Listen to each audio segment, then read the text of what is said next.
السلام علیکم ورحمۃ اللہ وبرکاتہ، نحمدہ ونصلی علی رسولہ الکریم، اما بعد فاعوذ باللہ من الشیطان الرجیم، بسم اللہ الرحمن الرحیم، رب اشرح لی صدری ویسر لی امری واحلل عقدۃ من لسانی یفقہوا قولی۔ ان اللہ یأمر بالعدل والإحسان وإیتاء ذی القربى وینہی عن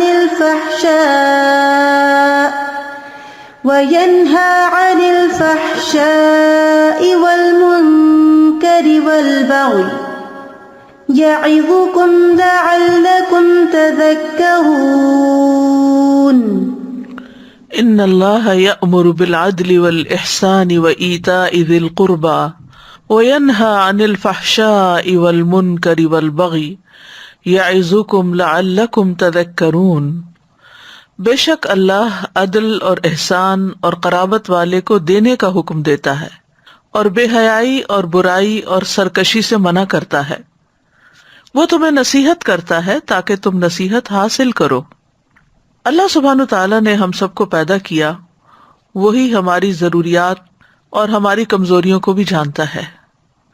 اس نے ہمیں پیدا کر کے یوں ہی نہیں چھوڑ دیا، بلکہ ہماری تمام ضروریات زندگی کا بندوبست فرمایا، زندگی کے ہر معاملے میں ہماری رہنمائی کے لیے بہترین اصول دیے، ہمیں کیا کرنا چاہیے اور کن باتوں سے رک جانا چاہیے واضح طور پر بتا دیا۔ ایک معاشرے کے اندر، ایک گھر کے اندر کن باتوں سے امن، سکون اور خوشحالی آتی ہے اور کون سی باتیں باہم انتشار پیدا کرتی ہیں۔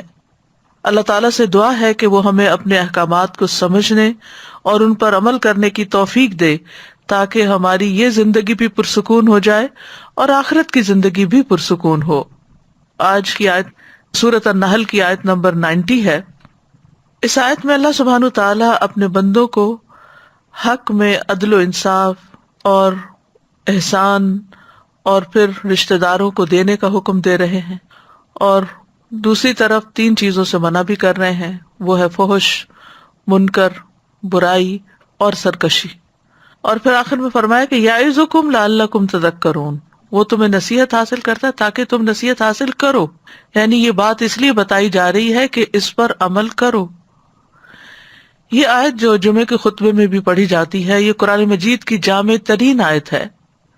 شتیر بن شکل سے روایت ہے کہ میں نے ابن مسعود رضی اللہ عنہ سے سنا، وہ کہہ رہے تھے کہ قرآن میں سب سے جامع آیت سورۃ نحل کی یہ آیت ہے، ان اللہ یأمر بالعدل والإحسان۔ اس میں اللہ سبحانہ تعالیٰ نے 3 بھلائیوں اور 3 برائیوں کا ذکر کیا ہے۔ 3 بھلائیاں عدل، احسان، ایتاء ذی القربی، اور 3 برائیاں فحشاء، منکر اور بغی۔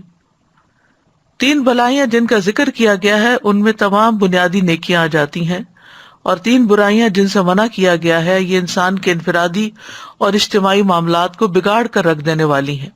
حسن بصری کہتے ہیں کہ انہوں نے یہ آخر تک آیت پڑھی، پھر کہا کہ اللہ سبحانہ تعالیٰ نے تمہارے لیے ایک ہی آیت میں تمام بھلائیوں اور تمام شر کو جمع کر دیا ہے، یعنی خیر کے کام بھی بتا دیے ایک ہی آیت میں اور شر کے کام بھی بتا دیے ہیں۔ پس اللہ کی قسم، عدل اور احسان کے الفاظ نے اللہ کی اطاعت کے کسی کام کو نہیں چھوڑا بلکہ ان سب کو جمع کر دیا ہے، اور فحشاء اور منکر اور بغی کے الفاظ نے اللہ کی نافرمانی کے کسی کام کو نہیں چھوڑا بلکہ وہ سب ان میں جمع ہو گئے ہیں، یعنی اگر کسی بھی برائی پر غور کیا جائے تو وہ ان 3 کیٹیگری سے تعلق رکھتی ہوگی۔ قتادہ کہتے ہیں کوئی ایسا عمل حسن اخلاق میں نہیں جس کو عرب اچھا سمجھتے ہوں، اللہ نے اس کو کرنے کا حکم دے دیا، اور کوئی ایسی کبھی چیز نہ تھی جس کو عرب جاہلیت سے برا سمجھتے تھے اور اللہ تعالیٰ نے اس سے منع نہ کر دیا ہو۔ تو بہرحال اس آیت میں کرنے کے کام بھی بتا دیے گئے اور نہ کرنے کے کام بھی بتا دیے گئے۔ تو فرمایا کہ ان اللہ یأمر، بے شک اللہ حکم دیتا ہے۔ جب اللہ تعالیٰ کسی چیز کا حکم دیتے ہیں تو پھر ہمارے لیے لازم ہوتا ہے کہ ہم اس حکم کو مانیں، کیونکہ ہم اللہ پر ایمان رکھتے ہیں، ہم اس کی کتاب پر ایمان رکھتے ہیں۔ تو ایمان رکھنے کا مطلب یہ ہے کہ جو پھر کہا جا رہا ہے اس کو لے لو۔ تو حکم دیتا ہے کس چیز کا؟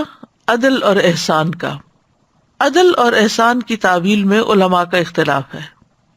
عدل سے مراد انصاف اور احسان سے مراد لوگوں کے ساتھ بھلائی کرنا ہے۔ یہ بھی کہا گیا ہے کہ عدل سے مراد فرائض ادا کرنا اور احسان سے مراد مستحبات کو ادا کرنا، یعنی فرض سے زائد چیز، زیادہ نیکی۔ یہ بھی کہا گیا کہ عدل جو ہے وہ فرض ہے اور احسان جو ہے وہ نفل ہے۔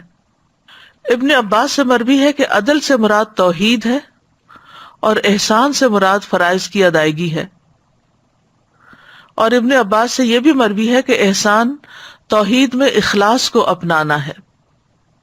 مقاتل کہتے ہیں کہ عدل سے مراد توحید ہے اور احسان سے مراد لوگوں سے درگزر کرنا ہے۔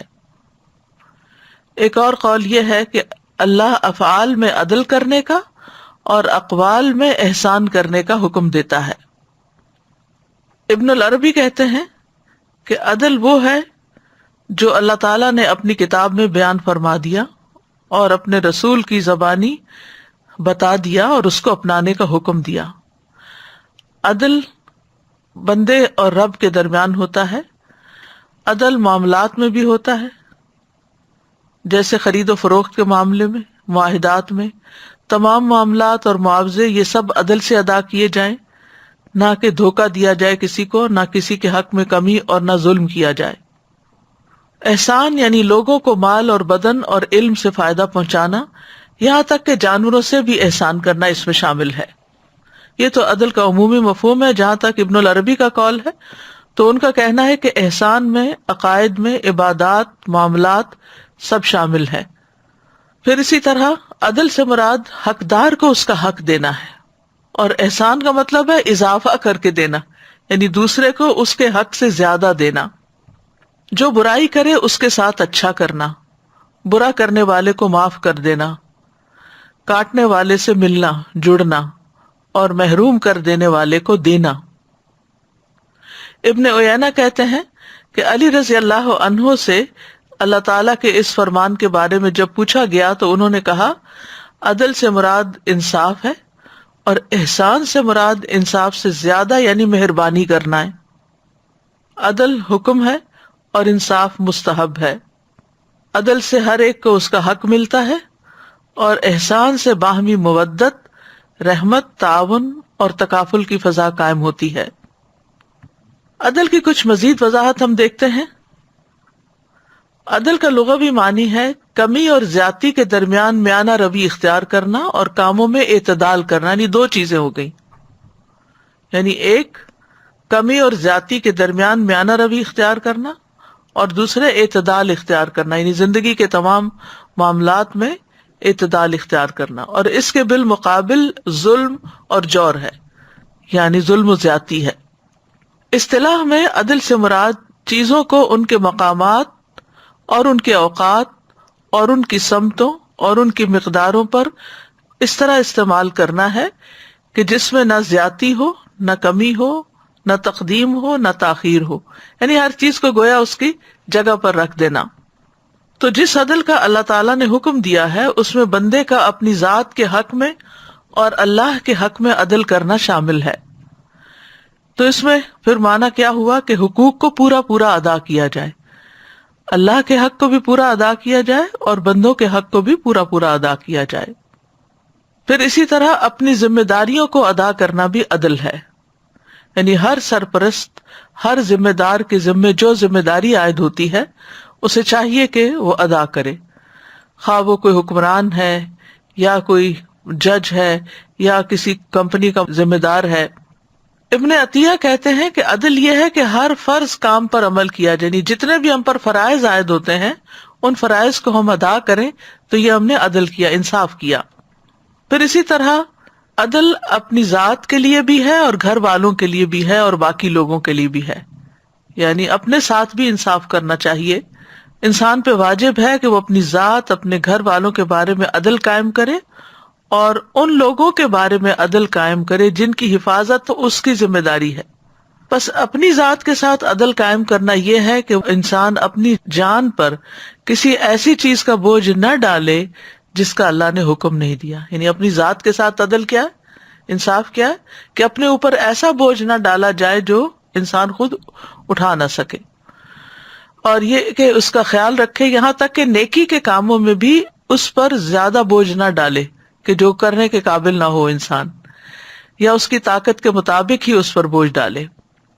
ابن قیم کہتے ہیں کہ اللہ نے اپنے رسولوں کو بھیجا اور اپنی کتابوں کو نازل کیا تاکہ لوگ انصاف قائم کریں، یعنی جسٹس کے لیے بھیجا ہے، اور اس سے مراد وہ عدل ہے جس کی بنیاد پر زمین و آسمان قائم ہے۔ پس جب عدل کی علامات ظاہر ہوتی ہیں اور کسی بھی صورت میں اس کا چہرہ عیاں ہوتا ہے تو وہاں اللہ کی شریعت اور اس کا دین ہوتا ہے۔ یہ پوری کائنات کا دین دین اسلام ہے، اور ہم دیکھتے ہیں کہ جتنی بھی چیزیں قائم ہیں کائنات کے اندر انسانوں کے علاوہ بھی، ان سب کے اندر بھی اللہ نے ایک میزان قائم کر دیا ہے، ایک عدل رکھا ہے۔ ابن تیمیہ کہتا ہے کہ عدل ہر چیز کا نظام ہے، اگر دنیا کا نظام عدل پر قائم کیا جائے تو یہ قائم رہتی ہے، اگرچہ ایسا کرنے والے آدمی کا آخرت میں کوئی حصہ نہ ہو۔ یعنی اگر ایک نان مسلم بھی ہے اور وہ عدل و انصاف سے کام لیتا ہے، جسٹس پر بیسڈ کام کرتا ہے، تو وہ دنیا میں فلرش کرے گا، اور دنیا کا نظام اگر عدل پر قائم نہ کیا جائے تو یہ قائم نہیں رہتی۔ یعنی اگر کسی کی حکومت ہے مثلا، تو قائم نہیں رہ سکتی اگرچہ ایسا کرنے والے میں اتنا ایمان ہو کہ اس کے ایمان کا اسے آخرت میں بدلہ دیا جائے۔ یعنی ایک مسلمان حکمران اگر عدل نہیں کرتا تو اس کی حکومت قائم نہیں رہ سکتی، اور اگر ایک نان مسلم حکمران عدل سے کام لیتا ہے تو وہ دنیا میں فلرش کرے گا، اس کی حکومت قائم رہے گی۔ پھر اسی طرح یہ ہے کہ ہر صاحب حق کو اس کا حق دینا جو ہے یہ عدل ہے۔ نبی صلی اللہ علیہ وسلم نے سلمان فارسی اور ابو درداء کو آپس میں بھائی بھائی بنا دیا تھا۔ ایک مرتبہ سلمان ابو درداء رضی اللہ عنہ سے ملاقات کے لیے تشریف لائے اور ام درداء کو بڑی خستہ حالت میں دیکھا، پوچھا کیا حال ہے؟ وہ بولی تمہارے بھائی ابو درداء کو دنیا سے کوئی سروکار نہیں۔ پھر ابو درداء تشریف لائے تو سلمان رضی اللہ عنہ نے ان سے کہا تمہارے رب کا بھی تم پر حق ہے، تمہاری جان کا بھی تم پر حق ہے، تمہاری بیوی کا بھی تم پر حق ہے، بس سارے حقداروں کے حقوق ادا کرو۔ پھر وہ نبی صلی اللہ علیہ وسلم کی خدمت میں حاضر ہوئے تو آپ سے اس کا ذکر کیا۔ آپ نے فرمایا سلمان نے سچ کہا، کہ بات یہی ہے کہ انسان اپنی جان کو بھی دیکھے کہ وہ کتنا بوجھ کسی چیز کا اٹھا سکتا ہے، اور پھر اس کے آس پاس جو اس کی ذمہ داری میں ہے، اس کی کفالت میں ہے، ان کے حقوق ادا ہو رہے ہیں یا نہیں، اور اسی طرح عبادات کا کیا حال ہے۔ تو ان تمام چیزوں میں اگر انسان بہت زیادہ نہ کر سکے لیکن ان سب کا حق دیتا رہے، یعنی گھر والوں کا بھی دے، اپنے آپ کا بھی دے، اور اللہ سبحانہ تعالیٰ کا بھی دے۔ یعنی بعض اوقات یہ ہوتا ہے نا کہ ایک چیز میں ہم اتنا زیادہ ہو جاتے ہیں، اتنی دور تک چلے جاتے ہیں کہ باقیوں کے حق جو ہیں وہ مارے جاتے ہیں، حتیٰ کہ ہم اپنے آپ کو بھی بلا دیتے ہیں۔ وَلَا تَكُونُوا كَالَّذِينَ نَسُوا اللَّهَ فَأَنسَاهُمْ أَنفُسَهُمْ، اور بعض اوقات ہم اللہ کو بھول جاتے ہیں تو اپنے آپ کو بھی بھول جاتے ہیں، صرف دنیا کے پیچھے بھاگ رہے ہوتے ہیں۔ پھر اسی طرح یہ ہے کہ اپنی اولاد کے درمیان باہم عدل قائم کرنا چاہیے۔ آپ صلی اللہ علیہ وسلم نے فرمایا اپنی اولاد کے درمیان عدل قائم کرو، اپنی اولاد کے درمیان عدل کرو، اپنی اولاد کے درمیان عدل کرو۔ آپ نے یہ بھی فرمایا اپنی اولاد کے درمیان عدل کرو جیسا کہ تم پسند کرتے ہو کہ وہ تمہارے ساتھ حسن سلوک کریں۔ تو اس میں اولاد کے ساتھ فیورٹزم نہیں ہونا چاہیے کہ کسی بچے کو بہت نواز دیں اور کسی بچے کو اگنور کر دیں۔ اولاد کو تحائف دینے میں عدل کرنا چاہیے۔ نبی صلی اللہ علیہ وسلم نے فرمایا اپنی اولاد کے درمیان تحفہ دینے میں عدل کرو جیسے تم پسند کرتے ہو کہ وہ تمہارے ساتھ نیکی کرنے میں برابری کریں۔ لیکن یہاں یہ یاد رکھیے کہ بعض اوقات ایک بچہ زیادہ ضرورت مند ہوتا ہے، مثلاً اس کی تعلیم کا سلسلہ جاری ہے اور بڑا جو ہے وہ تعلیم حاصل کر چکا اور اس وقت تعلیم سستی بھی تھی، اس کی شادی بھی ہو گئی، اب وہ اپنے پاؤں پہ کھڑا ہے۔ اب آپ اگر ایک بچے کی فیس ادا کر رہے ہیں اور $1000 میں ہے اور دوسرا بچے کو آپ کچھ بھی اس کے برابر نہیں دے رہے کیونکہ اس کی اب وہ ضرورت نہیں ہے، وہ اپنی ضرورت خود بھی پوری کر سکتا ہے، تو یہ عدل کے منافی نہیں ہے۔ یہ یعنی ضروریات کو سامنے رکھتے ہوئے کسی کو دینا۔ اسی طرح بعض اوقات ایک بچہ ویل ٹو ڈو ہوتا ہے، اپنا سب خود کر سکتا ہے، اور دوسرا بچہ جو ہے وہ کوشش کے باوجود بھی نہیں اٹھ سکتا، تو ایسی صورت میں اگر والدین اس بچے کی مدد کے لیے، اس کو اٹھانے کے لیے اس پر کچھ اسپینڈ کرتے ہیں تو یہ عدل کے خلاف نہیں ہے۔ عدل کا مطلب یہ ہے کہ جب کوئی تحفہ یا کوئی ہبہ یا کوئی چیز تقسیم کی جا رہی ہے جو کہ کسی کی ضرورت نہیں ہے، آپ اپنی دل کی خوشی سے دے رہے ہیں، تو وہ پھر لڑکی ہو یا لڑکا ہو سب میں برابر دی جائے گی۔ اسی طرح محبت کرنے میں بھی عدل کرنا چاہیے. انس رضی اللہ عنہ کہتے ہیں کہ ایک آدمی نبی صلی اللہ علیہ وسلم کے ساتھ بیٹھا ہوا تھا کہ اس کا بیٹا آیا. اس آدمی نے اسے پکڑا، چوما، اپنی گود میں بٹھایا. پھر اس کی بیٹی آئی تو اس نے اسے پکڑ کر ایک طرف بٹھا دیا. تو نبی صلی اللہ علیہ وسلم نے فرمایا تم نے ان کے درمیان عدل کیوں نہیں کیا؟ یعنی اپنے بیٹے اور اپنی بیٹی کو چومنے میں عدل کیوں نہیں کیا؟ اور اگر گود میں بٹھایا تھا تو ایک کو ایک ٹانگ پہ بٹھا لیتا، دوسرے کو دوسرے پہ، تو یہ پھر عدل ہوتا. اسی طرح بیویوں میں بھی عدل کرنا چاہیے. نبی صلی اللہ علیہ وسلم نے فرمایا جس کے نکاح میں 2 عورتیں ہوں اور وہ کسی ایک کی طرف مائل ہو تو وہ قیامت کے دن اس حال میں آئے گا کہ اس کا ایک پہلو ایک طرف کو جھکا ہوا ہوگا. تو اس لیے یہ بھی عدل کے دائرے میں آتا ہے. پھر اسی طرح فیصلوں میں بھی عدل. آپ صلی اللہ علیہ وسلم نے فرمایا بے شک انصاف کرنے والے رحمان کی دائیں جانب اللہ کے نزدیک نور کے ممبروں پر ہوں گے. اللہ کے دونوں ہاتھ دائیں ہیں. یہ وہ لوگ ہوں گے جو اپنے فیصلوں، اپنے اہل و عیال اور جن کے یہ ذمہ دار ہیں ان میں عدل و انصاف کرنے والے ہیں. عدل نہ کرنے والوں کے لیے وعید بھی ہے. نبی صلی اللہ علیہ وسلم نے فرمایا 10 آدمیوں کے امیر کو بھی قیامت کے دن اس حال میں لایا جائے گا کہ وہ جکڑا ہوا ہوگا. اس کا عدل اس کو آزاد کرائے گا یا اس کا ظلم اس کو ہلاک کر دے گا. اور عدل کا دوسرا معنی میانہ روی، مطلب یہ ہے کہ جو بھی انسان کام کرے دین کا یا دنیا کا، ان سب کے اندر ایک اعتدال رکھے. خیر الامور اوسطها، بہترین کام وہ ہیں جو میانہ روی پر مشتمل ہوں. دوسری چیز جس کا اس آیت میں حکم دیا گیا وہ ہے احسان.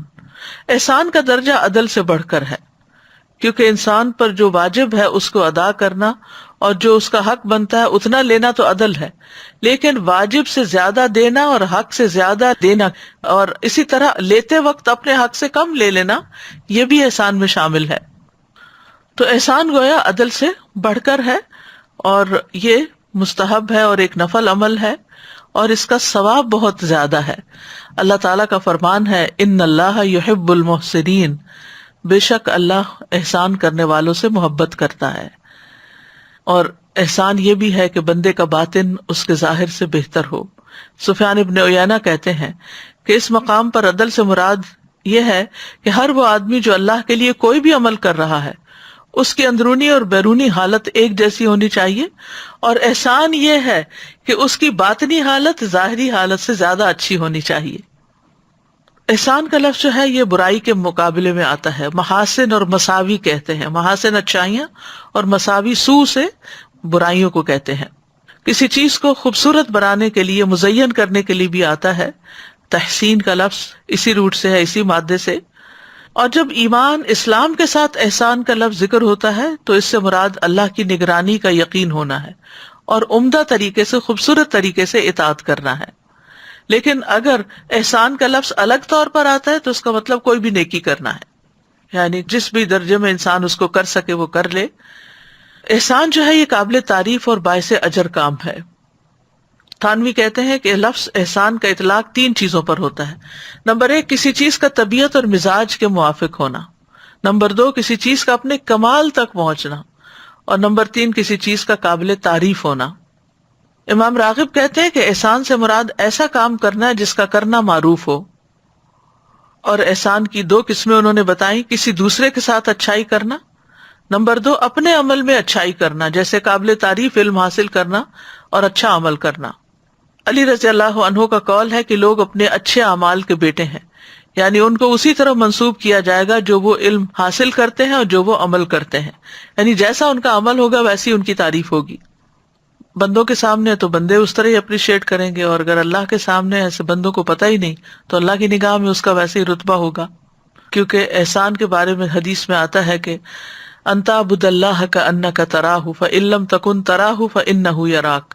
احسان یہ ہے کہ تم اللہ کی اس طرح عبادت کرو گویا کہ تم اسے دیکھ رہے ہو، پھر اگر تم اسے نہیں دیکھتے تو وہ تمہیں ضرور دیکھ رہا ہے. یعنی جب انسان کے اندر یہ احساس ہو کہ مجھے اللہ دیکھ رہا ہے تو وہ کانشیس ہو جائے گا اور اس کے عمل میں اور اس کی اطاعت میں اور اس کی عبادت میں خوبصورتی پیدا ہو جائے گی. اور یہی احسان کے درجے میں عبادت کرنا ہے. احسان جو ہے وہ ہمارے رب عز و جل کی صفت بھی ہے. الذی احسن کل شیء خلقہ وبدأ خلق الانسان من طین.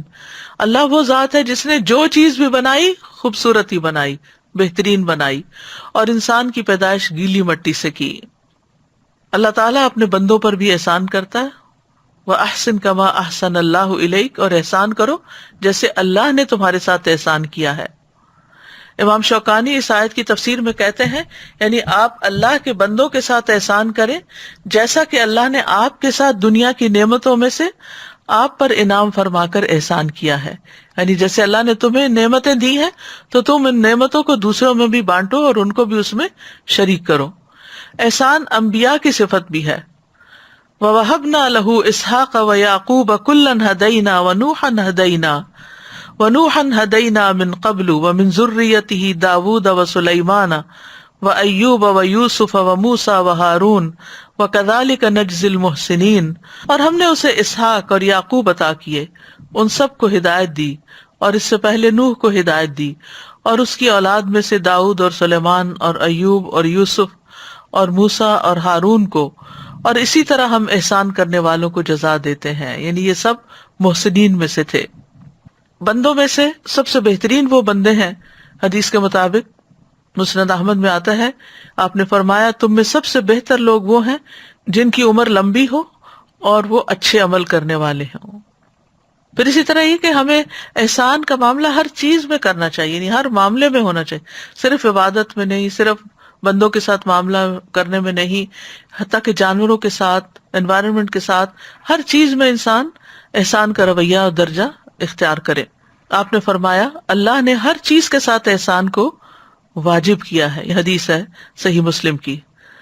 بس جب تم قتل کرو تو اچھے طریقے سے، اور جب تم جانور ذبح کرو تو اچھے طریقے سے، اور تم میں سے ہر ایک کو چاہیے کہ اپنی چھری تیز کر لے اور اپنے ذبیحہ کو راحت پہنچائے، یعنی کسی بھی معاملے میں چاہے وہ انتہا درجے کا کوئی کام آتا ہے، یعنی جیسے قصاص میں قتل کا حکم ہے اسلام میں، تو اگر قاتل کو بدلے میں قتل کرنا ہے تو اس کے ساتھ بھی احسان کرو، اسی طرح اگر جانور ذبح کرنا ہے تو اس کے ساتھ بھی احسان کرو۔ اور ہم سب کے لیے اصل میں دیکھا جائے تو زندگی پوری امتحان ہے، الذی خلق الموت والحیات لیبلوکم ایکم احسن عملا، کہ تم میں سے اچھے عمل کون کرتا ہے۔ لہٰذا ہم سب کو چاہیے کہ اپنے اسلام میں حسن پیدا کریں، اپنے اسلام کو خوبصورت بنائیں۔ وَمَنْ أَحْسَنُ دِينًا مِّمَّنْ أَسْلَمَ وَجْهَهُ لِلَّهِ وَهُوَ مُحْسِنٌ، اور دین کے لحاظ سے اس سے بہتر کون ہے جس نے اپنا چہرہ اللہ کے لیے تابع کیا جبکہ وہ نیکی کرنے والا ہو، اور اس نے ابراہیم کی ملت کی پیروی کی جو ایک اللہ کی طرف ہو جانے والا تھا، اور اللہ نے ابراہیم کو خاص دوست بنا لیا۔ پھر اسی طرح حقوق العباد جب ہم ادا کریں، حقوق اللہ ادا کریں، عبادت کریں، نبی صلی اللہ علیہ وسلم نے فرمایا تم جہاں کہیں بھی ہو بس تم نے اچھے طریقے سے اللہ کی عبادت کی تو تم جنت کے ساتھ خوش ہو جاؤ، یعنی تمہارے لیے پھر جنت کی بشارت ہے۔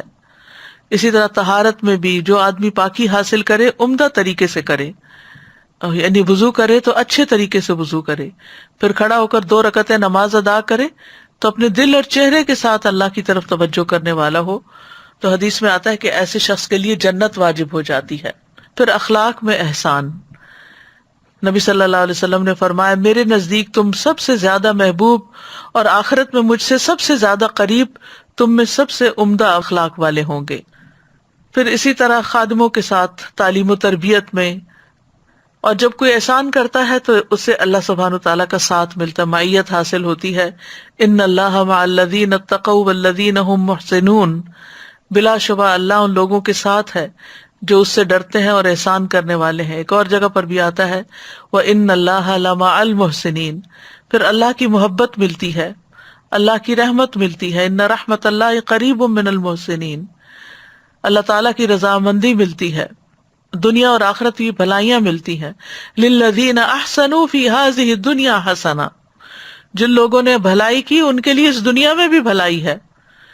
احسان کے بدلے اللہ بندے پر احسان فرماتے ہیں، هل جزاء الاحسان الا الاحسان، احسان کی وجہ سے انسان کے اندر ایک شرح صدر حاصل ہوتا ہے، ایک خوشی حاصل ہوتی ہے، نفس کی پاکیزگی حاصل ہوتی ہے، احسان کی وجہ سے علم اور حکمت ملتا ہے، احسان کرنے والا شخص گناہ سے محفوظ رہتا ہے، احسان کرنے والا دراصل اپنے آپ پر احسان کر رہا ہوتا ہے، اور اللہ سبحانہ وتعالیٰ اس کو مزید فضل سے بھی نوازتے ہیں۔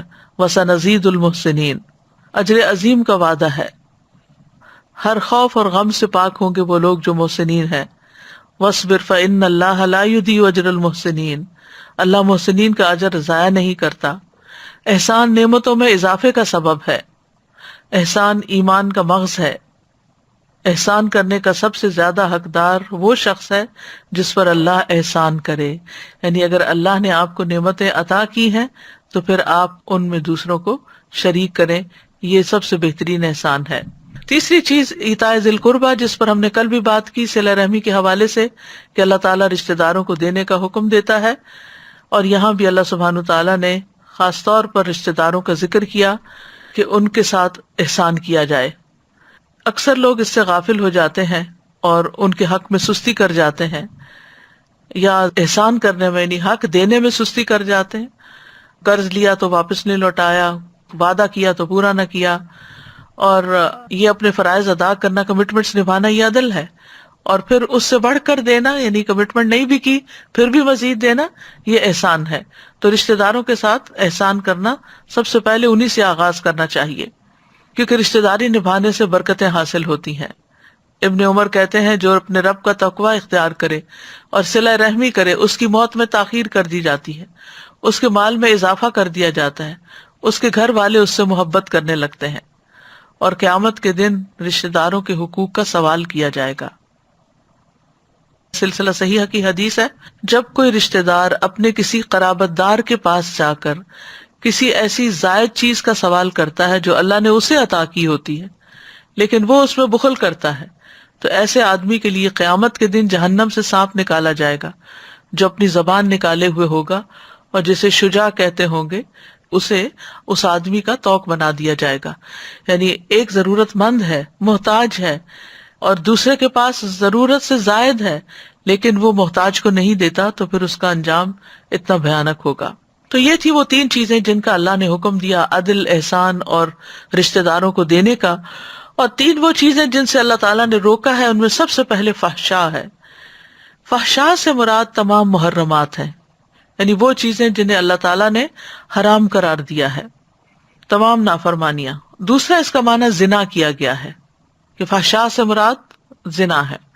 پھر اسی طرح کبیرہ گناہوں کو بھی فحشاء کی کیٹیگری میں ڈالا گیا، شرک باللہ، ناحق قتل، زنا، چوری، عجب اور تکبر، مخلوق کو حقیر سمجھنا اور دیگر تمام فواحش. تو فحش کا اصل معنی ہوتا ہے مقبول حد سے تجاوز کرنا، یعنی کوئی چیز اپنی پسندیدہ حد سے باہر نکل جائے. ابن عاشور کہتے ہیں کہ فحشاء فاحشہ کا اسم ہے، اور فحش کہتے ہیں مقبول حد سے تجاوز کرنے کو. تو فاحشہ سے مراد ایسا کام ہے جو حد سے آگے بڑھا ہوا ہو، جو حد لوگوں کے ہاں مقبول ہو اس سے زائد کیا جائے. یعنی شریعت میں کسی بات یا کام کی جس حد تک اجازت دی گئی ہو اس حد سے آگے بڑھنا جو ہے یہ فاحشہ شمار ہوتا ہے. اور منکر سے مراد وہ قول یا فعل ہے جس کو شریعت برا سمجھتی ہو اور اس کے واقع ہونے کو اچھا نہ سمجھتی ہو. تو گویا فحشاء اور منکر دونوں کو یکجا کیا جا سکتا ہے کہ اس میں دونوں کی مذمت کے پہلو مختلف ہونے کو ملحوظ رکھا جائے گا. یعنی اگر وہ زیادہ قابل مذمت ہوگا تو فاحشہ ہوگا، اور کم قابل مذمت ہوگا تو منکر ہوگا. یعنی دونوں کا فرق بھی یہاں پتہ چل جائے. فواحش کبیرہ گناہوں سے بھی بڑے گناہ ہیں، اور فحش کا تعلق قول اور عمل سے بھی ہے. یعنی گھٹیا باتیں کرنا، گالی گلوچ کرنا، یہ تمام چیزیں قول کے فحش سے تعلق رکھتی ہیں، اور عمل میں زنا، عمل قوم لوط اور دیگر اسی طرح کی برائیاں. اور منکر ہر وہ کام جسے شریعت اور دیگر لوگ برا خیال کرتے ہیں اور اس کے کرنے سے منع کریں، یہ معروف کی اپوزٹ ہے. تو فحاشی کی ہمارے دین میں حرمت بتائی گئی ہے. قرآن مجید میں آتا قل انما حرم ربی الفواحش ما ظہر منها وما بطن والاثم والبغی بغیر الحق. کہہ دیجئے میرے رب نے تو صرف بے حیائیوں کو حرام کیا جو ان میں سے ظاہر ہیں اور جو چھپی ہوئی ہیں، اور گناہ کو اور ناحق زیادتی کو، اور یہ کہ تم اللہ کے ساتھ شریک ٹھہراؤ جس کی اس نے کوئی دلیل نہیں اتاری، اور یہ کہ تم اللہ پر وہ کہو جو تم جانتے نہیں. نبی صلی اللہ علیہ وسلم نے فرمایا اللہ سے زیادہ اور کوئی غیرت مند نہیں، اسی لیے اس نے بے حیائیوں کو حرام قرار دیا ہے، خواہ وہ ظاہر میں ہو یا پوشیدہ ہو. اللہ فحش کا حکم نہیں دیتا لیکن شیطان فحش کا حکم دیتا ہے. قل ان اللہ لا یامر بالفحشاء، کہہ دیجئے بے شک اللہ بے حیائی کا حکم کبھی نہیں دیتا، اور شیطان انما یأمرکم بالسوء والفحشاء وان تقولوا علی اللہ ما لا تعلمون، اور وہ تمہیں برائی اور بے حیائی کا حکم دیتا ہے، اور یہ کہ تم اللہ پر وہ بات کہو جو تم جانتے نہیں ہو۔ قرآن مجید میں فحش سے بچنے والوں کی تعریف بھی کی گئی ہے۔ سورۃ شورى میں آتا ہے والذین یجتنبون کبائر الاثم والفواحش واذا ما غضبوا هم یغفرون، وہ لوگ جو بڑے بڑے گناہوں اور بے حیائیوں سے بچتے ہیں اور جب بھی غصے میں ہوتے ہیں تو معاف کر دیتے ہیں۔ نبی صلی اللہ علیہ وسلم نے فرمایا مومن نہ تو تانا دینے والا ہوتا ہے، نہ لعنتیں کرنے والا، اور نہ فحش کلامی کرنے والا ہوتا ہے، اور نہ گالی گلوچ کرنے والا۔ غصے میں انسان کو عام طور پر نہیں پتا چلتا کہ اس کے منہ سے کیا نکل رہا ہے۔ جو بھی ہو، انسان کو اس بات کا یقین ہونا چاہیے کہ اس کے منہ سے نکلا ہوا ہر لفظ لکھا جا رہا ہے اور اس کا حساب ہوگا، لہٰذا وہ جب بات کرے تو اپنے آپ کو فحش باتوں سے بچا لے، ظلم اور زیادتی کی باتوں سے بچا لے، کیونکہ فحش کلامی سے اللہ تعالیٰ نفرت کرتے ہیں۔ عبداللہ بن مسعود سے روایت ہے کہ مومن کے اخلاق میں سب سے زیادہ قابل ملامت بیہودہ گوئی ہے، فضول باتیں کرنا ہے، لچر قسم کی گفتگو کرنا، اور قیامت کی نشانیوں میں سے یہ بتایا گیا کہ یقیناً فحش گوئی کرنا، بتکلف بیہودہ گوئی کرنا، قطع رحمی کرنا، خائن کو امین اور امانت دار کو خائن سمجھنا علامات قیامت میں سے ہے۔ تو لازم ہے کہ انسان فحش باتوں سے، فحشاء سے توبہ کرے، اور فحشاء کا دوسرا معنی زنا بھی کیا گیا ہے۔ فحاشی کی بدترین قسم ہے زنا اور لواطت، اور لواطت کے بارے میں آتا ہے اتأتون الفاحشۃ، زنا کے بارے میں آتا ہے ولا تقربوا الزنا انہ کان فاحشۃ وساء سبیلا، زنا کے قریب بھی نہ جاؤ، وہ تو بے حیائی کا کام ہے اور بہت برا راستہ ہے۔ زنا جو ہے وہ ایمان سے محروم کر دینے والا فعل ہے۔ حدیث میں آتا ہے زنا کرنے والا جب زنا کرتا ہے تو وہ مومن نہیں رہتا، جب چور چوری کرتا ہے تو مومن نہیں رہتا، شرابی جب شراب پیتا ہے تو وہ مومن نہیں رہتا۔ پھر اس کے بعد توبہ کا دروازہ بہرحال کھلا ہوا ہے، اور توبہ کا مطلب یہ ہے کہ انسان اس چیز کا عہد کرے کہ وہ جو برائیاں کر رہا ہے ان کو نہیں کرے گا۔ یہ اللہ سبحانہ تعالیٰ کو غیرت دلانے والا فعل ہے۔ نبی صلی اللہ علیہ وسلم نے فرمایا اے محمد کی امت، اللہ کی قسم اس بات پر اللہ سے زیادہ غیرت اور کسی کو نہیں آتی کہ اس کا کوئی بندہ یا بندی زنا کرے۔ اے امت محمد، واللہ جو کچھ میں جانتا ہوں اگر تمہیں بھی معلوم ہو جائے تو تم ہنستے کم اور روتے زیادہ۔ پھر یہ اللہ کے عذاب کو دعوت دینے والا فعل ہے۔ رسول اللہ صلی اللہ علیہ وسلم نے فرمایا جب کسی بستی میں زنا اور سود ظاہر ہو جائے تو تحقیق انہوں نے اپنے نفسوں پر اللہ کے عذاب کو حلال کر لیا۔ رسول اللہ صلی اللہ علیہ وسلم نے فرمایا میری امت اس وقت تک خیر پر رہے گی جب تک اس میں ناجائز اولاد کی کثرت نہ ہوگی، اور جب اس میں ناجائز اولاد کی کثرت ہونے لگے گی تو پھر وہ وقت قریب ہوگا جب اللہ کا عذاب ان سب کو گھیر لے گا۔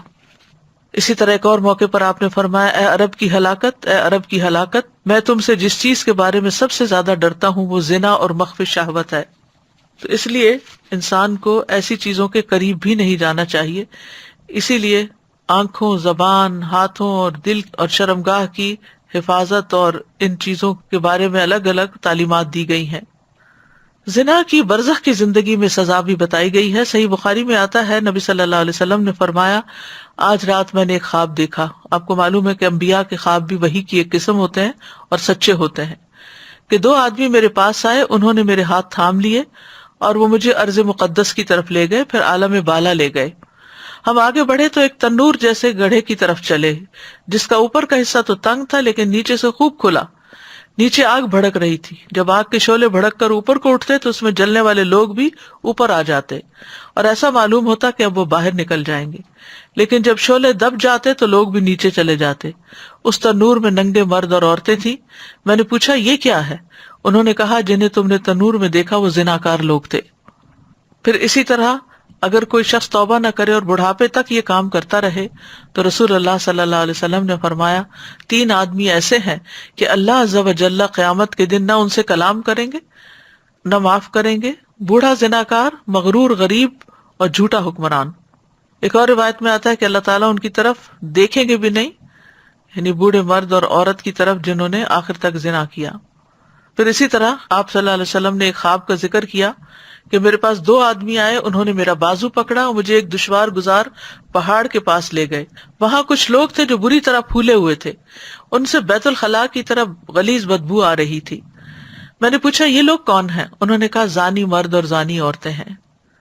تو چونکہ یہ انتہائی فحش اور انتہائی برا راستہ ہے، اس لیے کسی مومن کو یہ زیب نہیں دیتا کہ وہ ایسی کوئی حرکت کرے. والمنکر، اور برائیوں سے بھی، یعنی ہر وہ چیز جس سے اللہ اور اس کے رسول نے روکا ہے وہ منکر ہو گیا اور اس سے ہمیں رکنا ہے، چاہے وہ زبان کا گناہ ہو یا پھر عمل میں کوئی چیز ہو. اسی طرح بغوی کہتے ہیں کہ اس سے مراد ایسا کام ہے جو نہ شریعت میں جائز ہو نہ سنت میں جائز ہو. منکر کی ایک تعریف یہ بھی کی گئی کہ ایسی برائیاں جن کا عقل انکار کرتی ہو. منکر کا لفظی معنی انکار کیا گیا، فطرت انسانی بھی اس کو برا سمجھتی ہو. تو جو شخص برائیوں سے بچے گا، اللہ سبحانہ تعالیٰ نے اس سے بخشش کا وعدہ کیا ہے، اور حرام چیزوں سے اجتناب کرنے والے کے لیے خوشخبری ہے. رسول اللہ صلی اللہ علیہ وسلم نے فرمایا، جو شخص اس حال میں آئے کہ اللہ کی عبادت کرتا ہو، اس کے ساتھ کسی کو شریک نہ ٹھہراتا ہو، نماز قائم کرتا ہو، زکوٰۃ ادا کرتا ہو، رمضان کے مہینے کے روزے رکھتا ہو، اور کبیرہ گناہوں سے اجتناب کرتا ہو، یعنی منکرات سے اجتناب کرتا ہو، تو اس کے لیے جنت ہے، یا یہ کہ وہ جنت میں داخل ہوگا. اور پھر آپ نے کچھ کبیرہ گناہوں کی ڈیٹیل بتائی.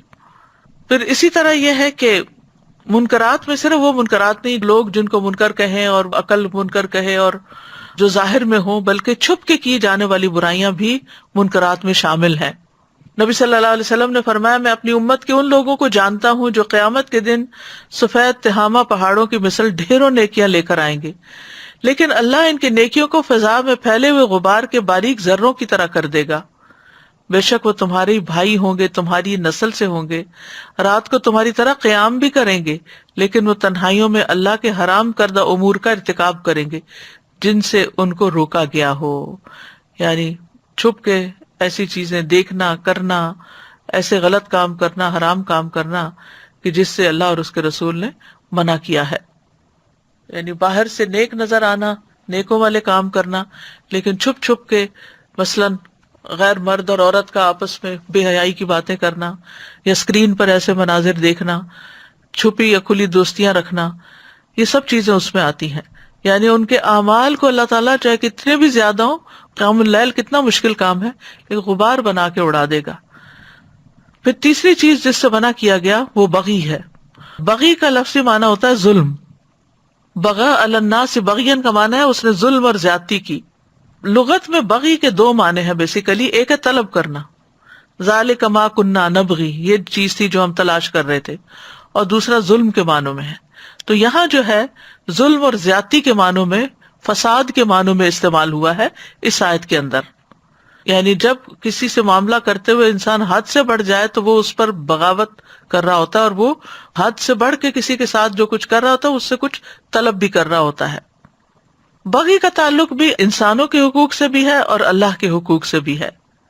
بغی یہ ہے کہ انسانوں کے ساتھ ظلم اور زیادتی کا معاملہ کیا جائے، اور ایک بغی یہ ہے جو بہت خطرناک ہے کہ اللہ عز و جل کے ساتھ معاملہ کرنے میں بغاوت اختیار کی جائے. اللہ سبحانہ تعالیٰ کے ساتھ بغی کیا ہے؟ شرک. ان الشرک لظلم عظیم. اللہ کی آیات کا انکار بھی بغی ہے. وَمَا اخْتَلَفَ فِيهِ إِلَّا الَّذِينَ أُوتُوهُ مِن بَعْدِ مَا جَاءَتْهُمُ الْبَيِّنَاتُ بَغْيًا بَيْنَهُمْ. اس میں اختلاف انہی لوگوں نے کیا جنہیں وہ دی گئی تھی اس کے بعد کہ ان کے پاس واضح دلیلیں آ چکی، آپس کی ضد کی وجہ سے. بَغْيًا بَيْنَهُمْ. اللہ کی مخلوق پر زیادتی کرنا بھی بغی ہے.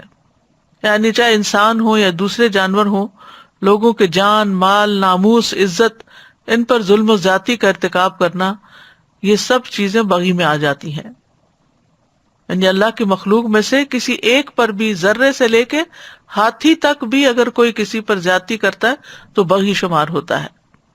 اللہ سبحانہ تعالیٰ نے مسلمان کی جان، مال اور عزت کی حرمت رکھی ہے اور ایک دوسرے پر حرام کی ہیں یہ چیزیں.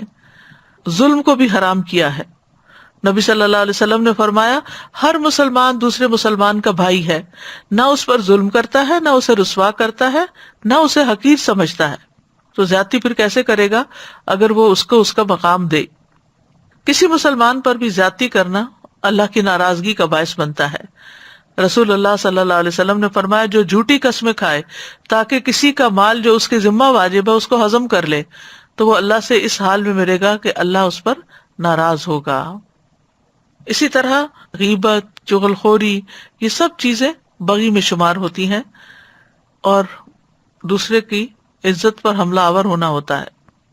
اسی طرح بعض گناہ ایسے ہیں جن کو عام طور پر لوگ چھوٹا سمجھتے ہیں حالانکہ وہ اللہ کے نزدیک بہت بڑے ہوتے ہیں، جیسے کسی کی زمین پر قبضہ کر لینا۔ اگر کوئی ایک بالشت بھی قبضہ کرتا ہے تو قیامت کے دن 7 زمینوں کا طوق اس کے گلے میں ڈالا جائے گا۔ پھر مسلمان کی عزت پامال کرنا، جو کسی کی غیبت وغیرہ کرتا ہے، دنیا میں زیادتی کرتا ہے، تو قیامت کے دن اس کے ساتھ کیا ہوگا؟